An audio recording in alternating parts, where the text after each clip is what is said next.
केदारनाथ से बड़ी खबर आ रही है। एयर एम्बुलेंस की क्रैश लैंडिंग हुई है। विमान में तकनीकी खराबी के कारण क्रैश लैंडिंग हुई है। एम्स ऋषिकेश से केदारनाथ गई थी एयर एम्बुलेंस। डॉक्टर और पायलट समेत 3 लोग एम्बुलेंस में सवार थे। बड़ी खबर इस वक्त हम आपको बता रहे हैं। तकनीकी खराबी से एयर एम्बुलेंस क्रैश हुई है। ये बड़ी खबर इस वक्त हम आपको बता रहे हैं केदारनाथ से। ये तस्वीरें इस वक्त आपकी स्क्रीन पर। विमान में तकनीकी खराबी के चलते क्रैश हुई है। दीपांकर हमारे सहयोगी हमारे साथ फोन लाइन पर देहरादून से जुड़ रहे हैं। दीपांकर, कब की यह घटना और क्या निकलकर सामने आ रहा है?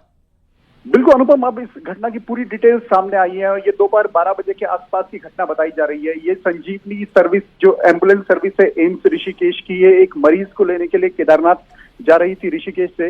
ऋषिकेश का माफ कीजिए, केदारनाथ का जो मेन हेलीपैड है उससे पहले हेलीकॉप्टर में कोई टेक्निकल दिक्कत आई, जिसकी वजह से हेलीपैड से पहले पायलट को इसे लैंड करवाना पड़ा। उस दौरान इसकी टेल टूटी। इसमें कुल 3 लोग सवार थे, पायलट, डॉक्टर और एक नर्सिंग स्टाफ, जो किसी भी एयर एम्बुलेंस में होते हैं। तीनों फिलहाल सुरक्षित बताए जा रहे हैं और अब जो डीजीसी है वो इसकी जांच करेगा, क्योंकि हेली सर्विसेज चाहे कहीं पर भी हो, उसकी जो पूरी रिपोर्ट होती है वो director general civil aviation authority Bharat सरकार को होती है। और अभी फिलहाल जो तकनीकी खराबी इसकी वजह है और पूरी डिटेल इसकी सामने आएगी। लेकिन 3 लोग इसमें सवार थे, तीनों सुरक्षित हैं और केदारनाथ पहुंचते हुए हेलीपैड से पहले यह हादसा हुआ है। हालांकि कोई अभी तक कोई इसमें कोई बड़ी घटना नहीं हुई, किसी की जान इसमें नहीं गई। लेकिन ये केदारनाथ में इस 4 धाम यात्रा के दौरान अनुपम एक पहला हेलीकॉप्टर हादसा केदारनाथ रूट पर, स्पेशली इससे पहले गंगोत्री में 6 लोगों की डेथ हुई थी। बद्रीनाथ में एक हादसा हेलीपैड पे होते होते बचा था।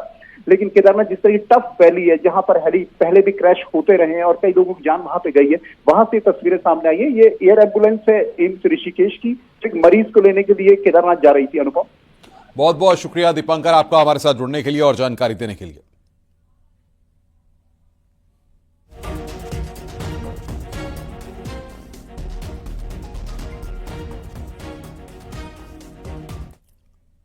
मुख्यमंत्री योगी आदित्यनाथ ने आयुष विभाग की समीक्षा बैठक की है। सीएम योगी ने आयुष विभाग के अधिकारियों को दिशा निर्देश दिए हैं। तो वो सीएम योगी आदित्यनाथ ने आयुष विभाग की समीक्षा बैठक की अधिकारियों को दिशा निर्देश दिए हैं। सीएम योगी ने आयुष विभाग की समीक्षा बैठक की है। आयुष विभाग के अधिकारियों को निर्देश दिए गए हैं। ये इस वक्त की बड़ी खबर हम आपको बता रहे हैं।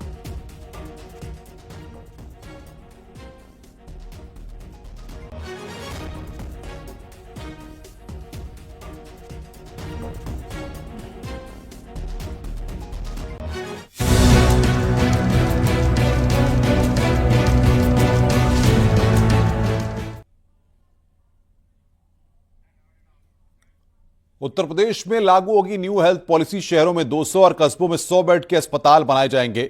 20 जिलों में जमीन आवंटन की प्रक्रिया हुई शुरू। योगी सरकार ने स्वास्थ्य सेवाएं बेहतर करने के लिए न्यू हेल्थ पॉलिसी को जल्द तैयार करने के निर्देश दिए हैं। मुख्यमंत्री योगी आदित्यनाथ अब उत्तर प्रदेश में इलाज की तस्वीर बदलने जा रहे हैं। सरकारी अस्पतालों में भी अब लोगों को बड़ी बीमारियों का इलाज पास में ही मिलेगा।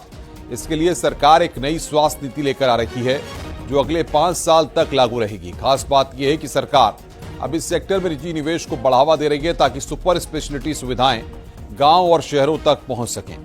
मुख्यमंत्री योगी आदित्यनाथ ने हाल ही में स्वास्थ्य विभाग के वरिष्ठ अधिकारियों के साथ बैठक कर इस पॉलिसी को अंतिम रूप देने के निर्देश दिए हैं। इस नीति के जरिए सरकार ने तय किया है कि प्रदेश के हर जिले में 100 से 200 बेड वाले आधुनिक अस्पताल बनाए जाएंगे।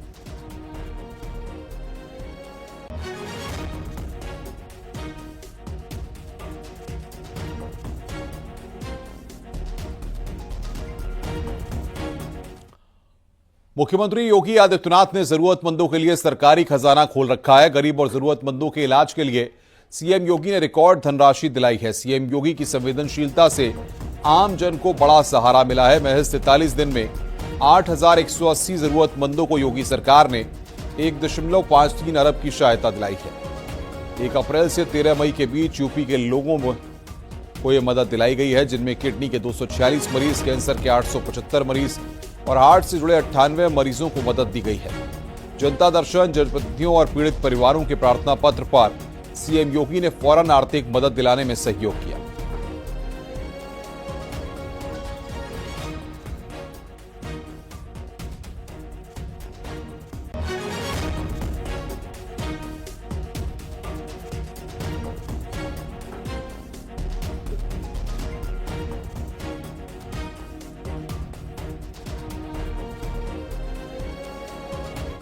पंडित दीनदयाल उपाध्याय जी की संकल्पना थी कि विकास तभी पूर्ण होगा जब समाज के अंतिम छोर पर खड़े व्यक्ति तक बुनियादी सुविधाएं पहुंचेंगी।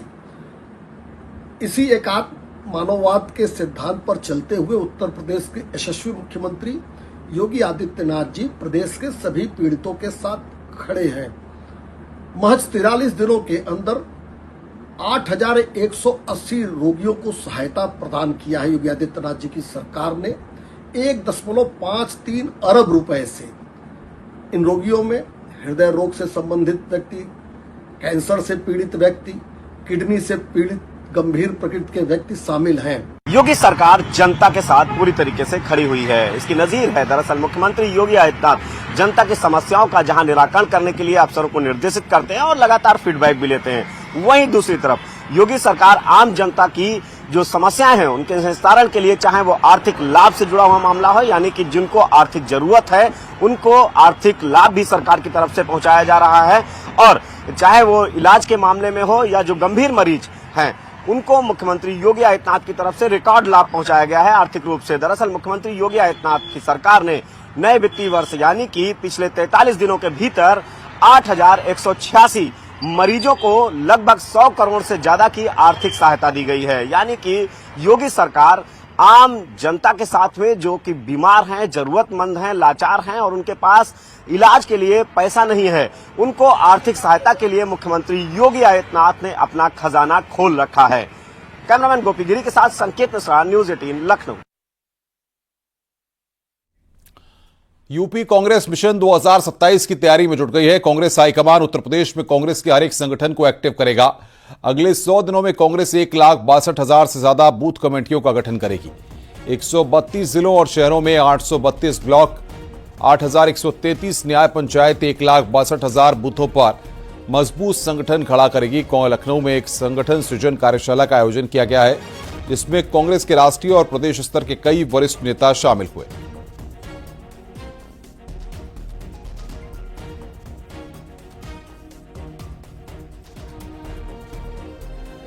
साथ उत्तर प्रदेश के प्रभारी अविनाश पांडे जी मौजूद हैं, जिनसे हम बात करेंगे। सर, इस कार्यक्रम का क्या एजेंडा है?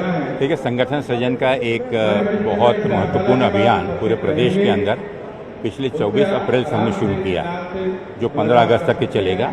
100 दिनों की जो कार्यसूची है उसमें प्रमुख रूप से संगठन को प्रदेश से लेकर और बूथ तक कैसे हम बेहतर तरीके से मजबूती प्रदान कर सकते हैं, जहां पर सर्व समावेश करते हुए और एक ऐसे संगठन को दें तो जो कि लोगों के सामने भारतीय जनता पार्टी के झूठ को सही रूप से रख सके, सच्चाई लोगों को बतलाएं और प्रदेश के हित में होने वाली जो योजनाएं हैं, कहां कहां पर अड़चन है, उनका सही लोगों को उसका परिदृश्य, उसका दर्शन कराएं।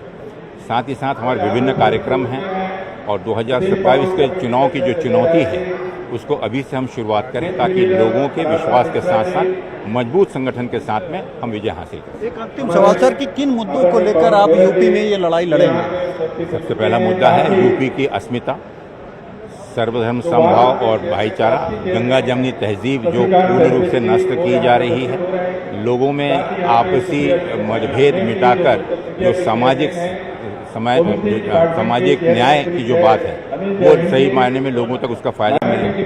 तो इन सभी मुद्दों को लेकर हम जाएंगे और लोगों को भी अवगत कराएंगे और संगठन के अंदर भी विभिन्न ट्रेनिंग प्रोग्राम के माध्यम से कार्यकर्ताओं को भी उतना विचारों से मजबूत करेंगे। ऑपरेशन सिंदूर के लिए सर्वदलीय डेलीगेशन का गठन किया गया। ऑपरेशन सिंदूर पर 7 सर्वदलीय डेलीगेशन का गठन हुआ है। शशि थरूर यूएस जाने वाली डेलीगेशन का नेतृत्व करेंगे। सुप्रिया सुले सर्वदलीय डेलीगेशन का नेतृत्व करेंगी। दक्षिण अफ्रीका मिस्र में नेतृत्व करेंगी सुप्रिया सुले। श्रीकांत शिंदे अफ्रीकी डेलीगेशन का नेतृत्व करेंगे। रविशंकर प्रसाद भी डेलीगेशन का नेतृत्व करेंगे। संसदीय डेलीगेशन कई देशों का दौरा करेगा, ऑपरेशन सिंदूर की जानकारी देगा। डेलीगेशन में आपको बता दें कि संजय झा, करीमोजी भी डेलीगेशन का नेतृत्व करेंगी। बैजयंत पांडा भी डेलीगेशन का नेतृत्व करेंगे।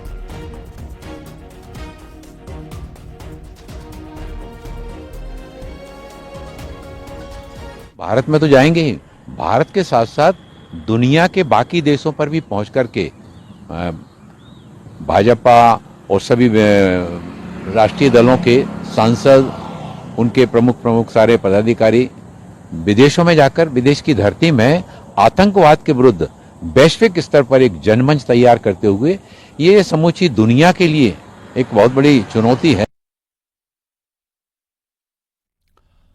सर्वदलीय डेलीगेशन के नेतृत्व पर थरूर ने आभार जताया। मैं सम्मानित महसूस कर रहा हूं। शशि थरूर ने इस बात को कहा है कि राष्ट्रहित के लिए कभी पीछे नहीं हटूंगा। शशि थरूर यूएस जाने वाली डेलीगेशन का नेतृत्व करेंगे।